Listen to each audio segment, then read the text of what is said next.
14th Goldfish, Chapter 28. Observation. I'm wearing my warmest sweater, but it does nothing to warm the chill between me and my grandfather. At the lunch court, he eats his lunch in 2 bites and then races off. What's going on with you guys? Raj asks me. We had a fight, I say. About what? Just stuff, I say. As if stuff can describe a disagreement about the fate of all humankind.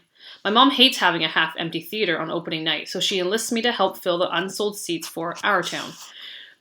She gives me a ton of free tickets to pass out around school. During science class, I ask Momo if she'd like to come. They're free, I explain. My mom's the director. Sure, she says. Will you be going? I make a face. Oh, I'll be there.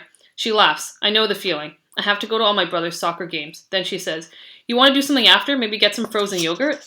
I smile at her. That sounds great. Our Town opens on Friday night. My mom's already at the theater getting everything ready, so Ben drives my grandfather and me over.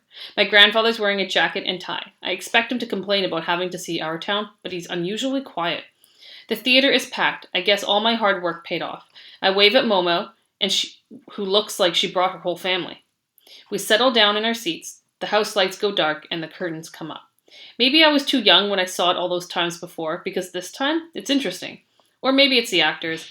My mom was right. The kids playing Emily and George are great, especially Emily. She starts out as a teenager, she grows up, gets married, and then dies while having her second baby. After she's dead, she comes back to Earth for one day, as a 12-year-old, just like me. She has a line about whether anyone understands life when they're living it.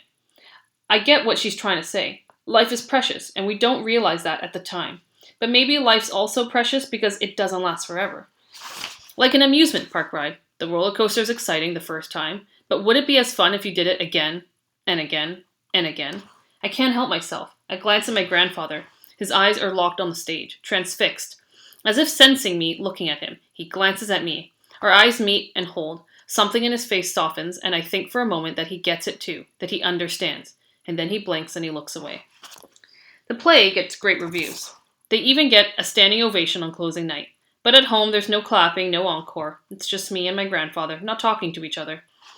I put a new packet of ponytail holders out for him in the bathroom as a sort of peace offering, but he just leaves them there. Part of me wants to smooth everything over, tell him I was wrong, but deep down, I know I'm right. The world is not ready for T. Melvinus. I wonder if this is what it's like to be a scientist. To believe in something so strongly that you're willing to go against everything, even someone you love. Maybe I'm a little bit mad after all. The house is empty when we get home from school. My mom's at the high school striking the set. My grandfather and I go our separate ways. Me to the kitchen, him to the bathroom.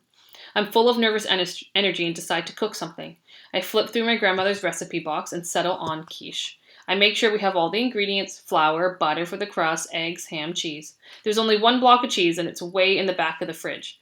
When I pull it out, I realize it must have been there for a long time. There's fuzzy blue-green mold growing on it. My first reaction is to be grossed out, but my second reaction is to be intrigued. I kind of want to see what it looks like under a microscope. I get my microscope and set it up in the kitchen counter. I scrape off some of the mold, put it on the slide, and look at it through the eyepiece. It looks like delicate threads. My grandfather walks into the kitchen carrying the catcher in the rye. The toilet's clogged again, he tells me. What are you looking at? I feel awkward explaining it to him.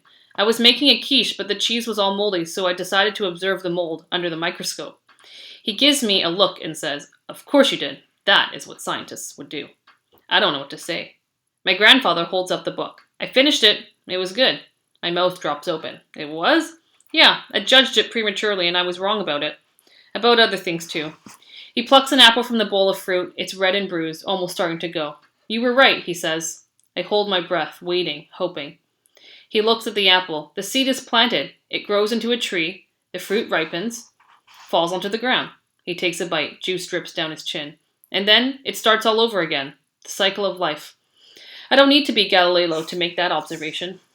Science is powerful. There are always consequences, wonderful and terrible. I suppose I lost my way for a moment in all the excitement and forgot what Sock said. Well, what did he say? His eyes meet mine. Our greatest responsibility is to be good ancestors. I nod. Then he heaves a great sigh. I guess this means I won't be getting a Nobel Prize. Scientists don't give up. You can still get a Nobel someday for something even more important, something that nobody's ever done before. And what would that be?